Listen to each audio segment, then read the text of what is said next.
Disney is often remembered as the kingdom of magic, innocence, and happy endings. But behind the shimmering castle lies a vault of forgotten shadows. Did you know some Disney cartoons were so controversial that they were pulled, buried, or quietly erased from history? Tonight, we're unlocking the vault. Here are 12 Disney cartoons the company desperately wants you to forget. 1. Song of the South, 1946. When it premiered in 1946, Song of the South was hailed as a technical marvel. Audiences were mesmerized by its blend of live action and animation, particularly the unforgettable Zip-a-Dee-Doo-Dah sequence, which won an Academy Award. But even in its own time, the film faced backlash. Critics accused Disney of romanticizing plantation life and downplaying the brutality of slavery. The controversy stems from its depiction of Uncle Remus, a kindly black storyteller who recounts African-American folk tales. While beloved by some for his warmth, others argued he represented a dangerous stereotype that sanitized centuries of oppression. Disney executives quietly buried the film in the US, never releasing it on home video, despite frequent fan demand. Behind the scenes, Walt Disney himself was caught between admiration for Joel Chandler Harris's folklore and growing criticism from the NAACP. The company wrestled with whether the film should remain part of Disney's legacy or be left to rot in the vault. To this day, Song of the South has never seen an official US release, though its characters still echo in Disney parks, particularly through the former Splash Mountain ride. It remains the most infamous example of Disney's attempt to erase a chapter of its own storytelling. In burying it, Disney only deepened the mystery. 2. Der Führer's Face, 1943. In the midst of World War II, Disney took an unexpected turn. Instead of princesses and fairy tales, audiences were treated to Donald Duck in Der Führer's Face, a wartime propaganda cartoon unlike anything Disney had done before. The short shows Donald in a surreal nightmare where he is forced to work in a Nazi munitions factory. The film was both shocking and effective. It used satire, grotesque imagery, and biting caricatures of Hitler, Mussolini, and Hirohito to hammer home its message. It even won an Academy Award for Best Animated Short in 1943. But while patriotic at the time, Disney soon found itself uncomfortable with the cartoon's legacy. Why? Because Donald Duck, the lovable everyman, was briefly dressed in a Nazi uniform, shouting, "Heil Hitler." Though clearly satirical, the images proved too jarring for future generations. Disney quietly shelved the cartoon, making it hard to find until much later home video releases. Behind the scenes, the studio poured much of its wartime resources into propaganda, producing dozens of shorts for the US government. But none had the same surreal, nightmarish tone as Der Führer's Face. It remains both a historical artifact and an uncomfortable reminder that even Disney wasn't immune to war's propaganda machine. In its attempt to fight evil, Disney created an image it would later wish audiences could unsee. 3. Education for Death, The Making of the Nazi, 1943. If Der Führer's Face was biting satire, Education for Death was pure tragedy. This rarely seen Disney short follows a young German boy named Hans as he grows up under Nazi indoctrination. From fairy tales twisted into fascist propaganda to classroom lessons teaching blind obedience, the film paints a chilling portrait of how children could be molded into soldiers of hate. Unlike Disney's usual family-friendly tone, Education for Death is dark, somber, and deeply unsettling. There are no happy songs, no comedic sidekicks, only a grim message about the cost of indoctrination. For audiences in 1943, it was a powerful warning. But for Disney's image as a magical storyteller, it was disastrous. The studio quietly locked the film away after the war. Unlike Donald Duck's propaganda outings, this short had little rewatch value and struck too close to real historical horrors. Over time, it became one of the most buried films in Disney's history. Behind the scenes, animators recalled how the project weighed on them. Instead of whimsical characters, they were tasked with animating marching soldiers, Nazi youth, and the grim machinery of dictatorship. Some later admitted it was one of the darkest projects they ever touched at Disney. Today, Education for Death is a haunting artifact of an era when even Disney set aside dreams for a chilling reality. It's a film that proves even cartoons can carry the weight of nightmares. 4. The Three Little Pigs, 1933. When Disney released The Three Little Pigs during the Great Depression, it was hailed as a masterpiece. Audiences loved its catchy song, Who's Afraid of the Big Bad Wolf?, which became an anthem of resilience in hard times. The short was an instant sensation, winning an Academy Award and cementing Disney's reputation for blending humor, music, and heart. But hidden in this classic was a detail Disney later wished audiences would forget. In its original release, the Big Bad Wolf disguised himself as a Jewish peddler, complete with a large nose and stereotypical clothing. While it was meant as slapstick comedy, the imagery fed into anti-Semitic caricatures common in the 1930s popular culture. Almost immediately, Jewish organizations protested. Disney faced pressure to edit the scene, and by the time the film was re-released, the wolf's disguise was changed to a more generic Fuller Brushman figure. For decades, this controversy was quietly swept under the rug, mentioned only in academic circles or rare archival screenings. Behind the scenes, Walt Disney himself reportedly agreed to the edits, understanding the damage such depictions could cause to his studio's reputation. Still, the fact that a beloved cartoon once included such imagery remains a stain on the company's history. Today, most audiences only know the edited version, unaware of the original controversy. Yet, for those who dig into Disney's past, The Three Little Pigs serves as a reminder that even seemingly innocent fairy tales can carry the weight of cultural insensitivity. The Big Bad Wolf may have been reanimated for future generations, but the shadow of his first disguise still lingers. 5. Fantasia, 1940. When Fantasia premiered in 1940, it was nothing short of revolutionary. Combining classical music with breathtaking animation, it was Disney's boldest artistic experiment. While audiences marveled at dancing mushrooms, broomsticks, and cosmic journeys, one segment would later spark outrage. In the Pastoral Symphony sequence, a group of centaurs prances in idyllic landscapes. Among them was a character named Sunflower, a black centaurette with exaggerated features who served as a maid to the lighter-skinned centaurs. She polished hooves, braided tails, and generally reinforced racial stereotypes that were already pervasive in Hollywood. For decades, few noticed. But by the 1960s, as civil rights movements gained momentum, Disney recognized how damaging Sunflower's depiction was. The studio quietly cut her from re-releases, cropping or altering frames so that she vanished entirely. By the 1990s, her existence was practically erased from mainstream versions of the film. Still, rare archival prints and collector footage exposed her presence, sparking heated debate among Disney fans and historians. Should these depictions be preserved as cultural artifacts, or should they remain hidden to protect audiences from harmful imagery? Disney's choice was clear: erase and move on. Behind the scenes, animators admitted Sunflower reflected the era's casual racism rather than the deliberate malice. But intent doesn't erase impact. Today, Fantasia is celebrated as a masterpiece, but also haunted by the ghost of a character Disney would rather the world forget. In trying to paint a symphony of beauty, Disney unintentionally revealed the biases woven into its brushstrokes. 6. Victory Through Air Power, 1943. In the thick of World War II, Walt Disney released a feature unlike any other in his career, Victory Through Air Power. Based on a book by aviation advocate Alexander de Seversky, the film argued that air superiority was the key to defeating the Axis powers. Half documentary, half animated lecture, it shocked audiences who expected whimsical entertainment. At first, critics didn't know what to make of it. Some praised Disney's boldness, others accused him of turning his studio into a propaganda machine. The film contained frightening depictions of bombing campaigns, maps covered in swastikas, and dramatic visuals of enemy cities reduced to rubble.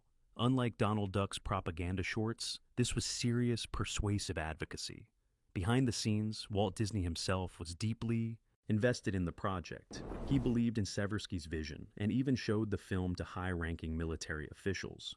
Winston Churchill and Franklin D. Roosevelt reportedly viewed the movie together, and some historians argue it influenced Allied strategy.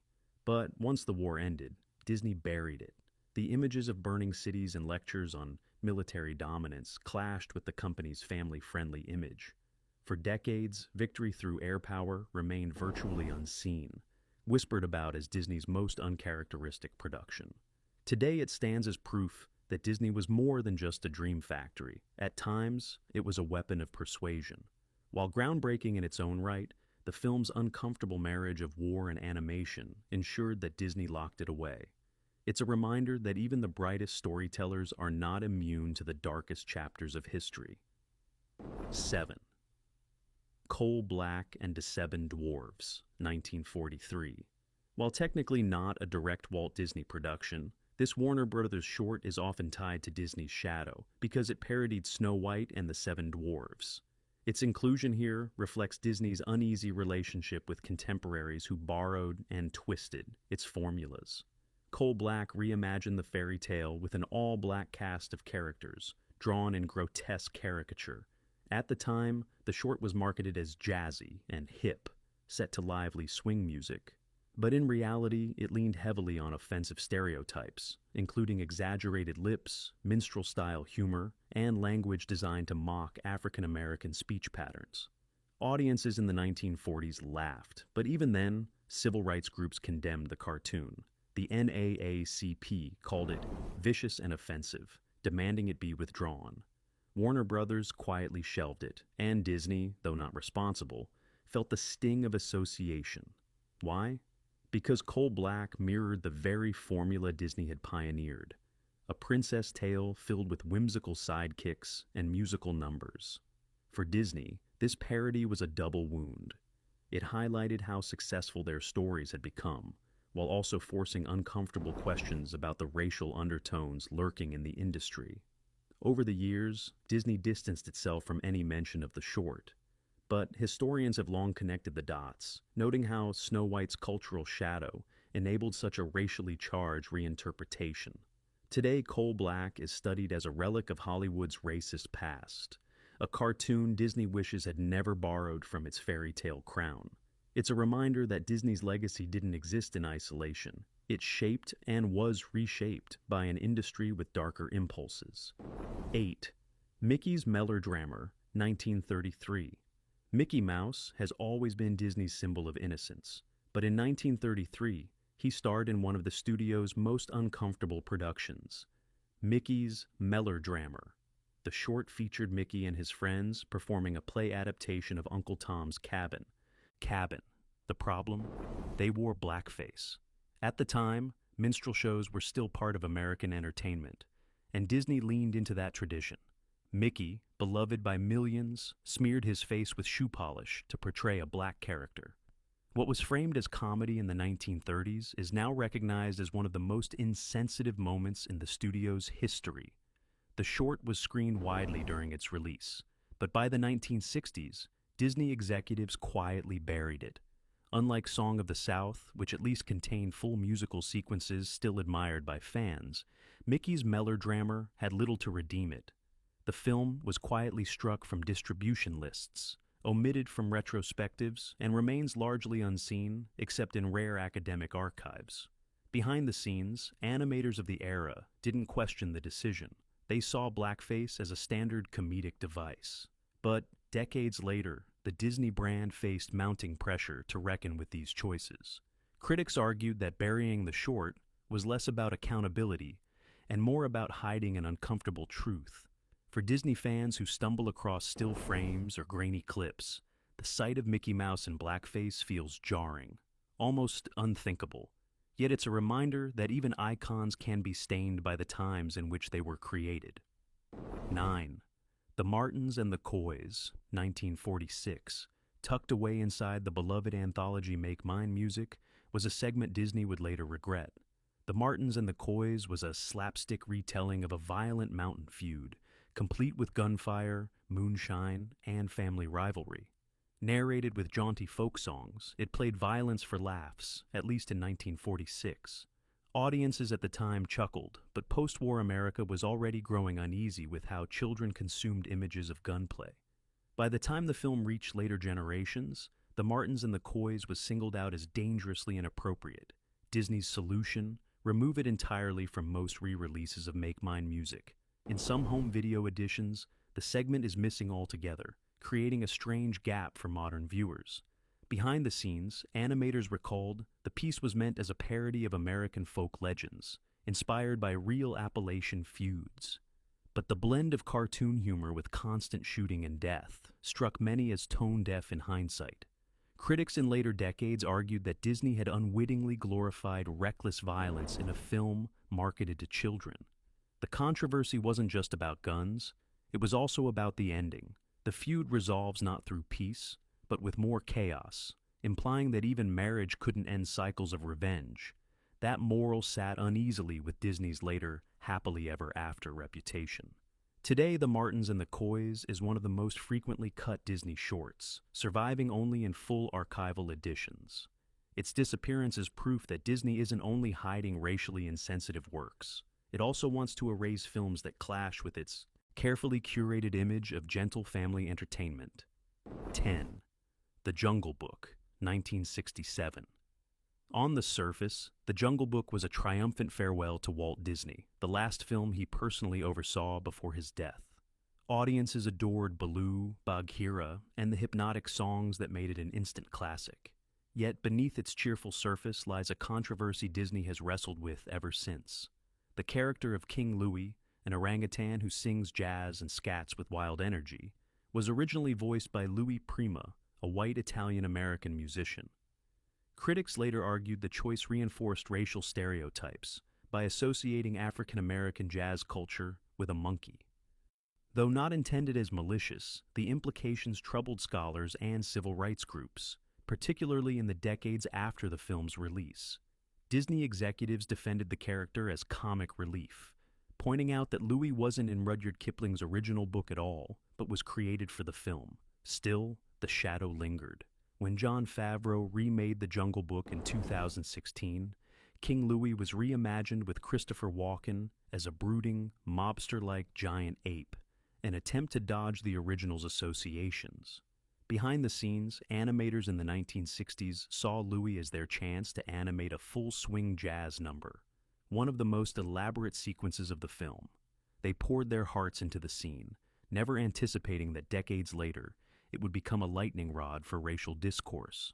Today, The Jungle Book is still celebrated, but King Louie's legacy continues to stir debate. What was once seen as playful now feels like a relic of Hollywood's blind spots. It's proof that even Disney's most beloved films carry complications the company would rather brush aside. 11. Saludos Amigos, 1942. During World War II, Disney became a tool of diplomacy. Funded in part by the U.S. government's Good Neighbor policy, Saludos Amigos sent Mickey, Donald, and Goofy to South America to foster goodwill. The film was praised at first. It premiered in Rio de Janeiro before New York, and seemed like a colorful love letter to Latin American culture.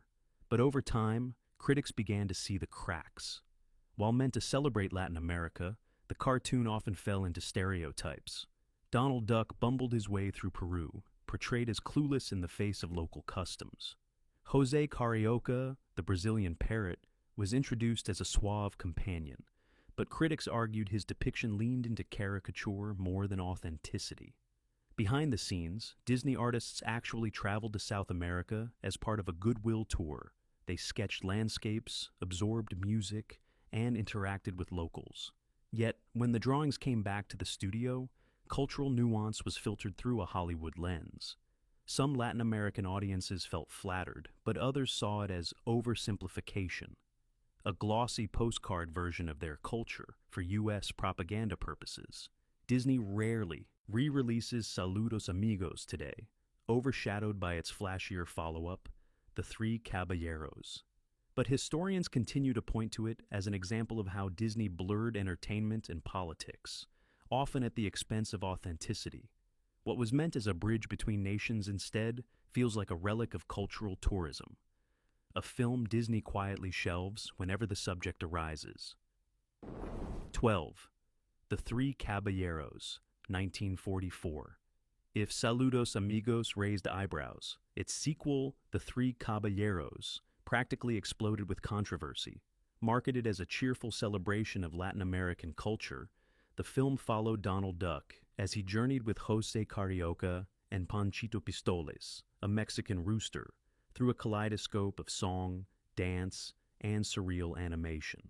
Audiences in 1944 were dazzled by its inventive style, but for many, the film's cultural depictions felt like a double-edged sword.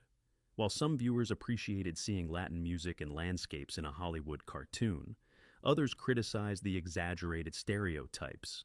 Panchito's gunslinging antics and Donald's wide-eyed pursuit of Latin women left lasting discomfort. Behind the scenes, Disney was under pressure. The U.S. government wanted films that promoted unity with Latin America during wartime. But in trying to appeal to audiences, the studio ended up flattening complex cultures into caricature.